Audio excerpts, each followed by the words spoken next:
Now we will begin Part A with the first conversation. Number 1. Thanks a lot. This scarf will be perfect with my blue jacket. Made a good choice, did I? What does the man mean?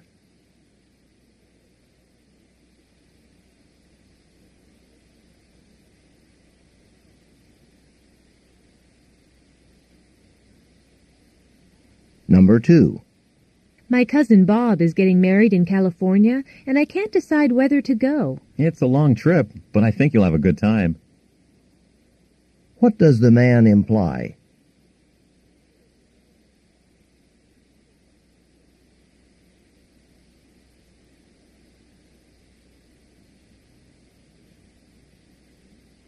Number 3.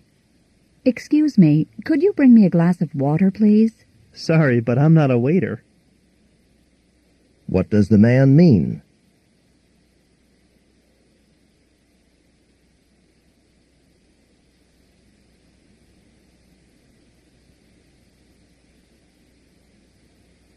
Number 4. Got the time? It's a little after 10. What does the woman mean?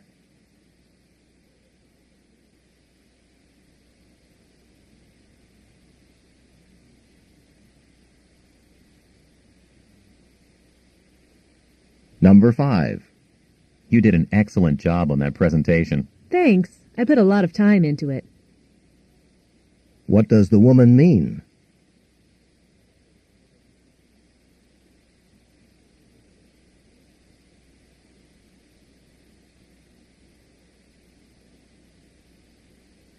Number 6.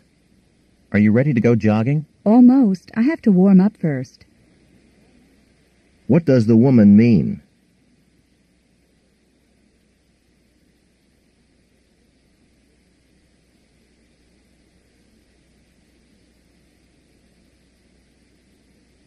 Number 7. I've been calling David for the past half hour, but I keep getting a busy signal. Well, if you don't get him soon, we'll just have to go to the movies without him. Why are the women trying to call David?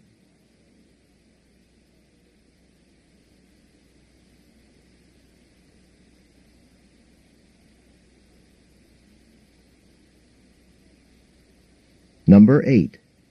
If I don't find my wallet pretty soon, I'm going to have to report it stolen. Hold on. Before you call the campus security office, have you checked your car, all your jacket pockets, everywhere? What does the woman suggest the man do?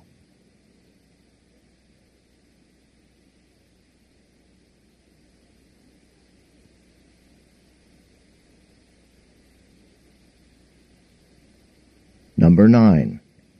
I notice you don't buy your lunch in the cafeteria anymore. When prices went up, I decided to bring my own. Why doesn't the woman buy food in the cafeteria?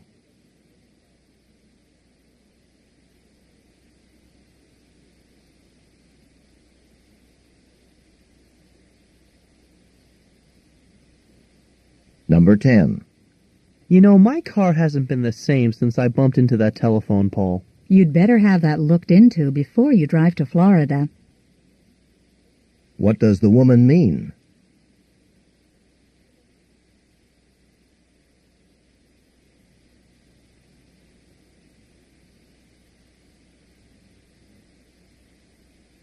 Number 11. Hello? I'd like 2 seats for this evening's show. Sorry, but the performance is already sold out. Would you be interested in something later this week? What does the woman imply?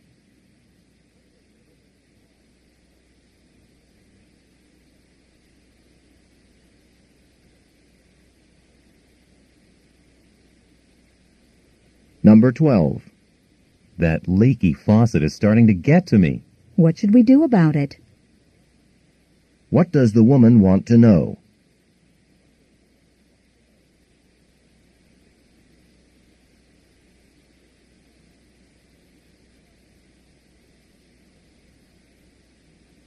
Number 13. Could you please tell me where to find running shoes? Yes, they'd be on the 2nd floor in sporting goods. Where is this conversation probably taking place?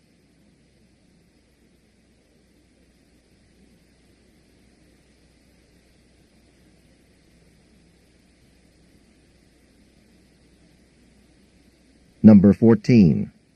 Mary, did you drop off the roll of film for developing? No, I got Susan to do it. What happened to the roll of film?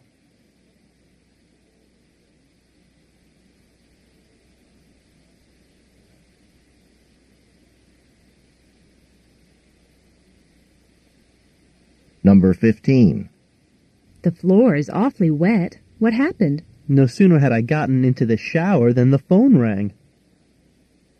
What does the man imply?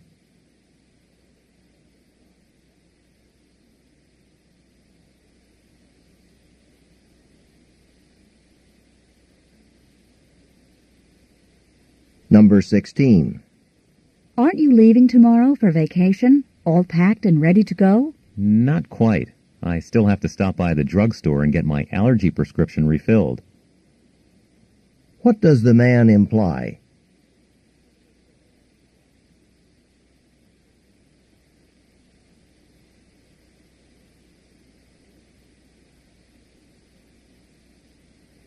Number 17. It's so mild today. Want to go for a bike ride after your last class? What's the latest we could start? My last class is a chem lab, and it often runs late. What does the woman mean?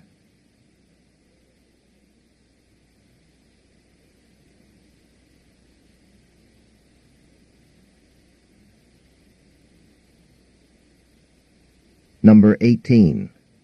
I knew Laurie played the piano, but I didn't know she played the guitar. Neither did I. It seems she just picked it up on her own over the summer.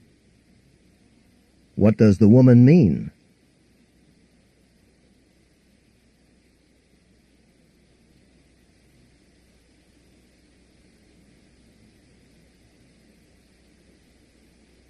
Number 19. I heard that Parker Electronics is going to be holding interviews on campus next week. Yeah? What day? I'd like to talk to them and drop off my resume. What does the woman want to do?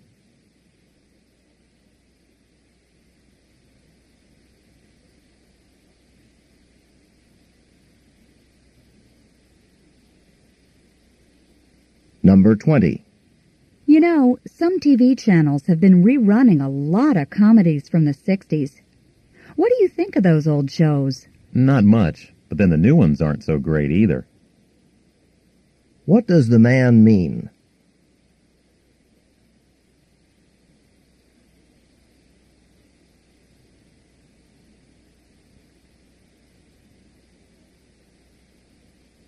Go on to the next page.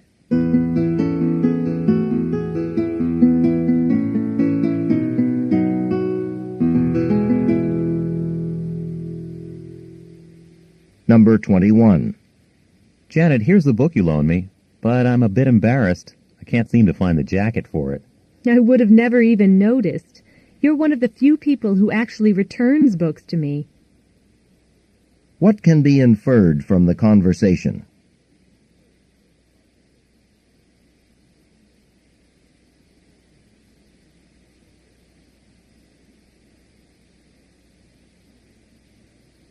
Number 22. Did you hear if the debate team is going on to the state competition, or did they get eliminated? Actually, I haven't been following their progress this year. What does the man imply?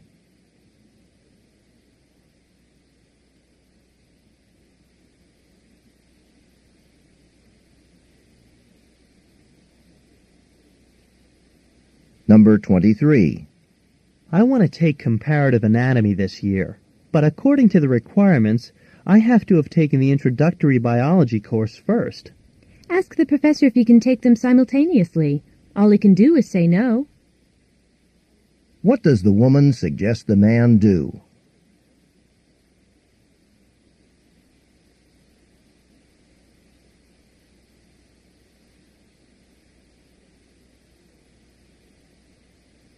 Number 24. If I can get Brian to pay back the money I lent him last week, I could get that new tennis racket. I hope you have better luck than I did. What does the woman imply?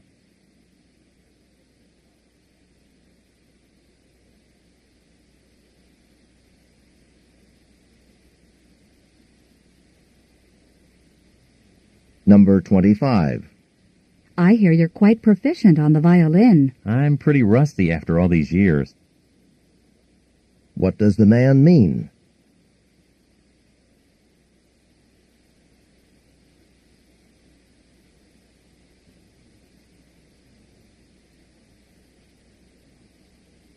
Number 26. I really want to see the play at the outdoor theater tonight. Will you come with me? You know I hate battling all those mosquitoes. But if you have your heart set on it. What can be inferred about the man?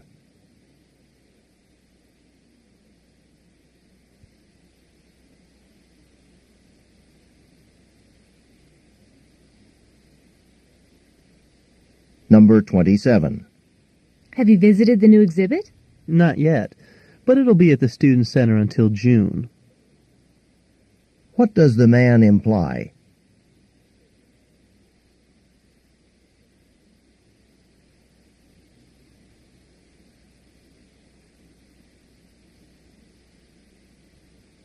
Number 28. I have to be at the dentist at 7:30 tomorrow morning. Then you won't miss any classes. What does the woman imply?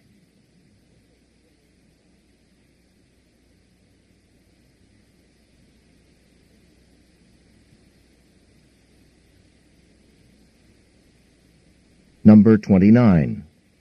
I'm taking up a collection for the jazz band. Would you like to give? Just a minute while I get my wallet. What will the woman probably do next?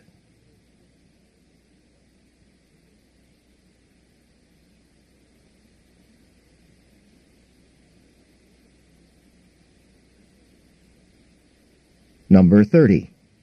Your cousins just called. They're stranded at the beach. So they didn't manage to get a lift after all.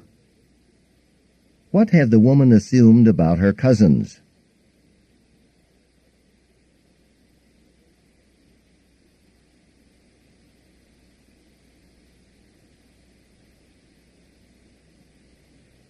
This is the end of Part A. Go on to the next page.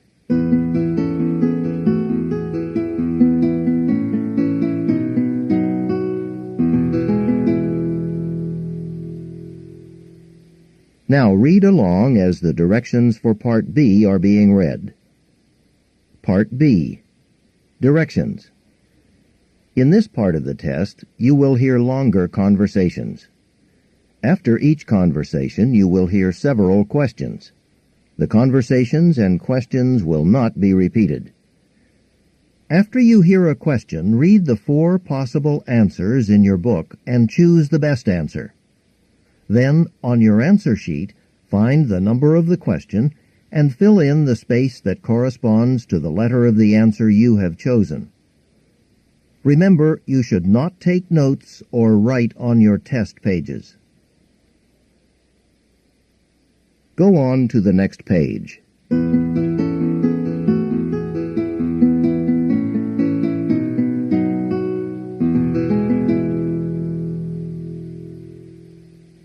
Now we will begin Part B with the first conversation. Questions 31 through 34. Listen to a conversation between 2 students. Hey, Karen, looks like you got some sun this weekend. Yeah, I guess so. I spent the weekend at the beach. Oh, yeah? That's great. Where'd you stay? Some friends of my parents live out there, and they invited me for as long as I wanted to stay. So what are you doing back here already? Oh, I have a paper I need to work on, and I just couldn't do any serious studying at the beach. I don't blame you. So what did you do out there? I mean, besides lie out in the sun, obviously. I jogged up and down the beach, and I played some volleyball. You know, I never realized how hard it is to run on sand. I couldn't even get through a whole game before I had to sit down. It's much easier to run in the wet sand near the water. Not to mention cooler. Did you go swimming? I wanted to, but they said the water isn't warm enough for that until a couple of months from now, so I just waded in up to my knees. It all sounds so relaxing. I wish I could get away to the beach like that. It looks like you could use it. Don't tell me you spent the weekend in the library again. Number 31. How did the woman spend last weekend?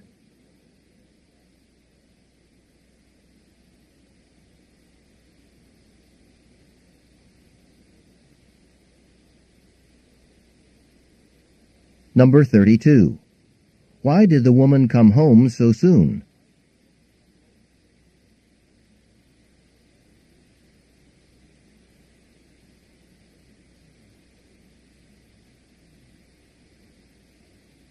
Number 33. Why did the woman have to stop playing in the volleyball game?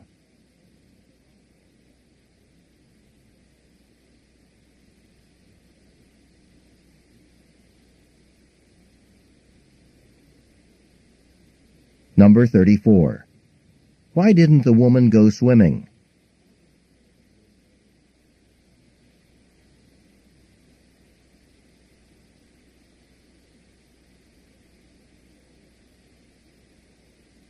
Questions 35 through 38. Listen to a conversation between a graduate student and her biology professor. Thanks for stopping by, Anne. I'd like to talk to you about a research project I thought you might be interested in. A friend of mine is working at Yellowstone National Park this summer. Yellowstone? I've always wanted to spend some time out in Wyoming. Wait till you hear what the project is. She's working with the buffalo population. The herds have been increasing in size lately, which is good in theory. Yeah, but I thought they were in danger of becoming extinct. Well, apparently, because of all the winter tourists, paths are created in the snow.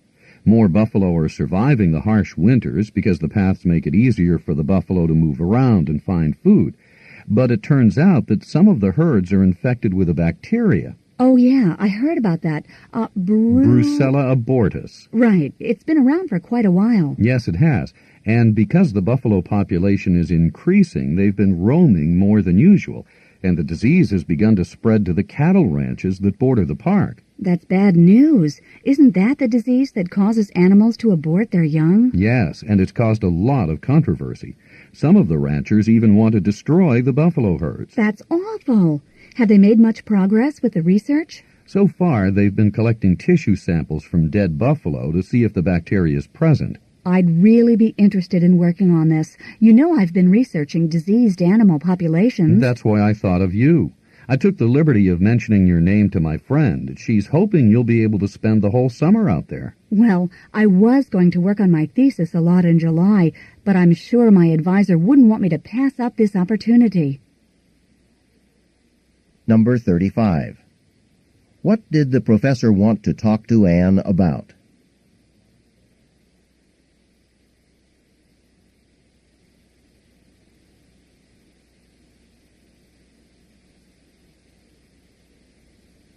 Number 36. According to the professor, why is the buffalo population increasing?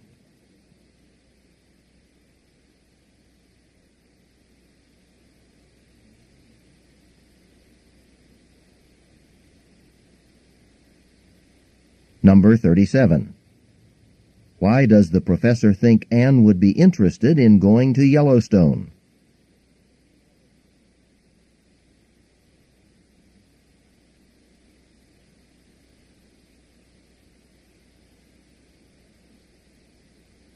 Number 38. How will Anne probably spend the summer?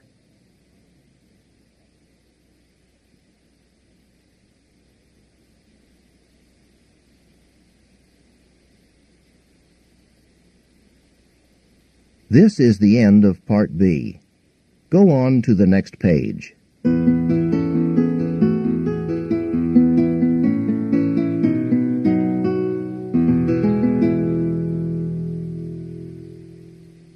Now read along as the directions for Part C are being read.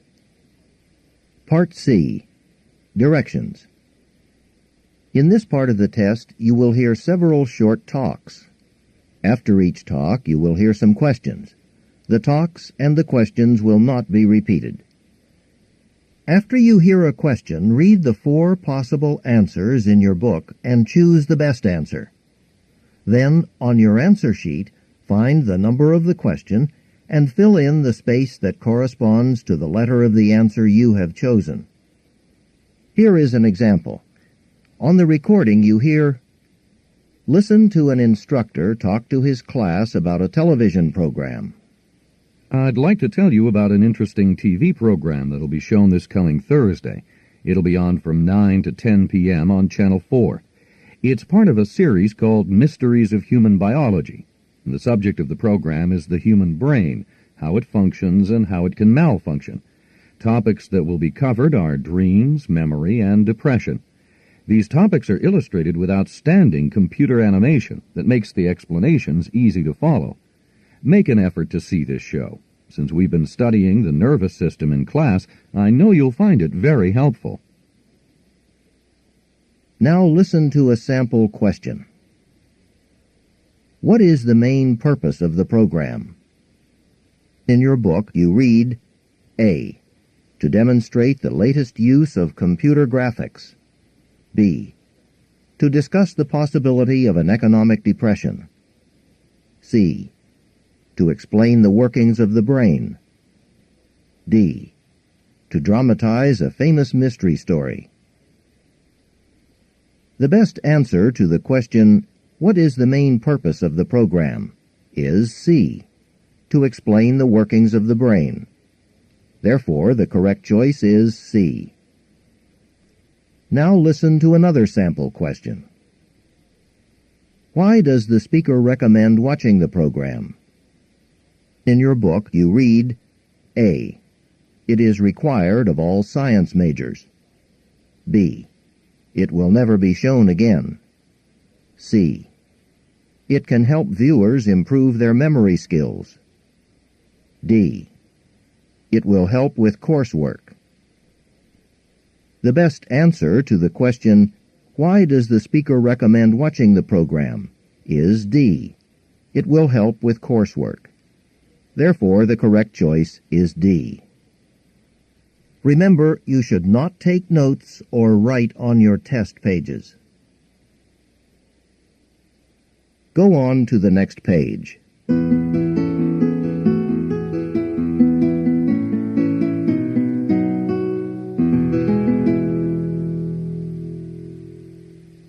Now we will begin Part C with the first talk.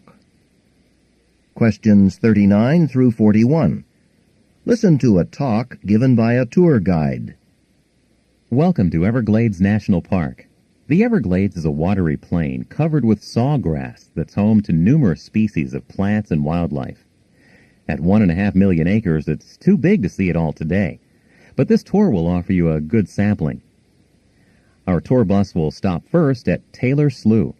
This is a good place to start because it's home to many of the plants and animals typically associated with the Everglades. You'll see many exotic birds and, of course, our world-famous alligators. Don't worry, there's a boardwalk that goes across the marsh so you can look down at the animals in the water from a safe distance. The boardwalk is high enough to give you a great view of the sawgrass prairie. From there, we'll head to some other marshy and even jungle-like areas that feature wonderful tropical plant life. For those of you who'd like a closer view of the sawgrass prairie, you might consider renting a canoe sometime during your visit here. However, don't do this unless you have a very good sense of direction and can negotiate your way through tall grass. We'd hate to have to come looking for you. You have the good fortune of being here in the winter, the best time of year to visit. During the spring and summer, the mosquitoes will just about eat you alive. Right now, they're not so bothersome, but you'll still want to use an insect repellent. Number 39. What is the main purpose of the tour?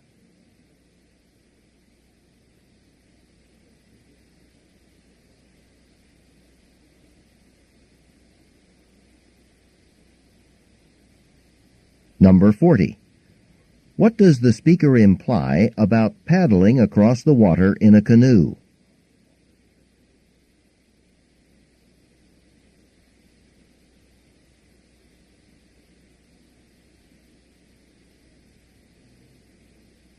Number 41. Why is it good to visit the Everglades in the winter?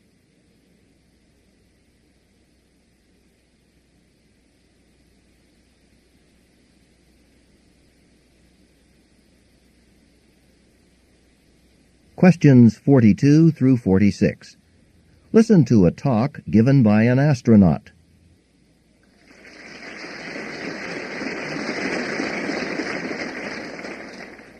Thank you.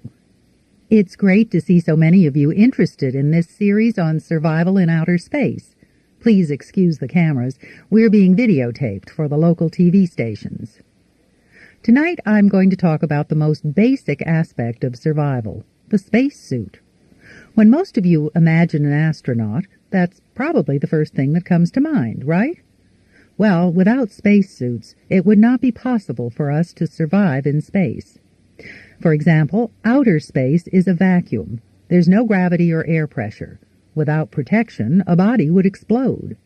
What's more, we'd cook in the sun or freeze in the shade, with temperatures ranging from a toasty 300 degrees above to a cool 300 degrees below 0 Fahrenheit. The spacesuit that NASA has developed is truly a marvel. This photo enlargement here is a life-size image of an actual spacesuit worn by astronauts on the last space shuttle mission. This part is the torso. It's made of 7 extremely durable layers. This thick insulation protects against temperature extremes and radiation. Next is what they call a bladder of oxygen. That's an inflatable sac filled with oxygen to simulate atmospheric pressure. This bladder presses against the body with the same force as the Earth's atmosphere at sea level. The innermost layers provide liquid cooling and ventilation. Despite all the layers, the suit is flexible, allowing free movement so we can work. Another really sophisticated part of the spacesuit is the helmet. I brought one along to show you. Can I have a volunteer come and demonstrate? Number 42. What is the speaker's main purpose?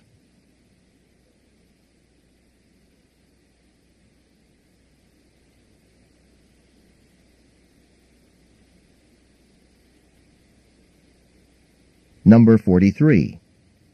What would cause an unprotected human body to explode in outer space?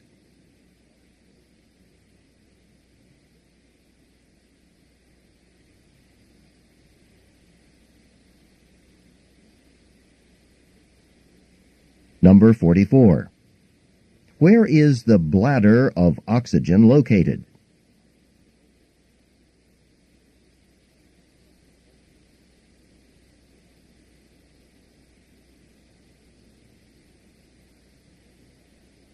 Number 45.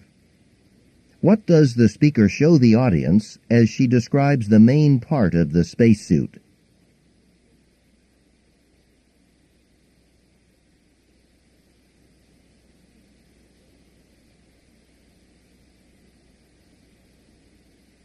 Number 46. What will probably happen next?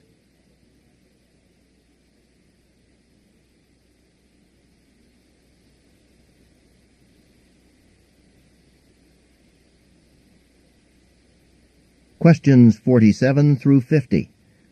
Listen to a talk about a program sponsored by a student organization. Good evening. My name is Pam Jones, and on behalf of the Modern Dance Club, I'd like to welcome you to tonight's program.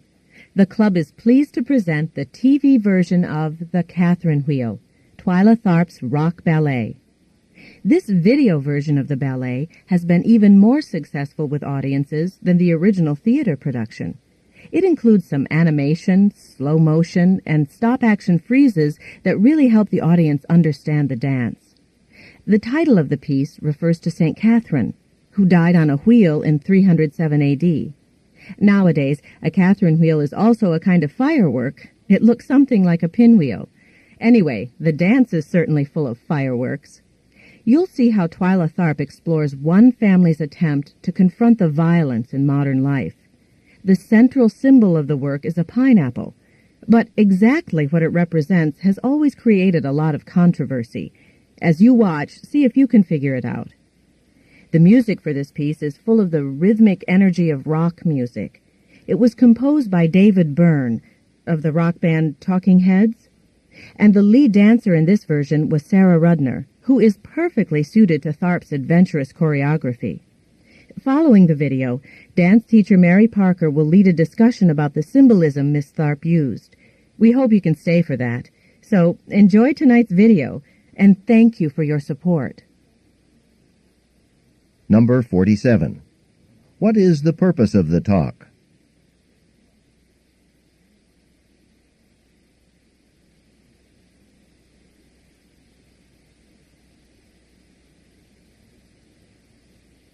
Number 48. Why was the video version of the dance more successful than the theater production?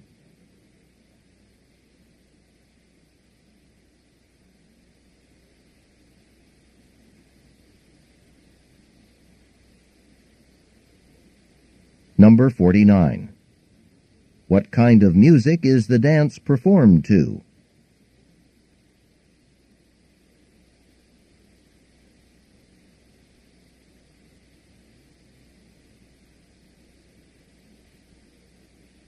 Number 50. What will probably be included in the discussion after the program?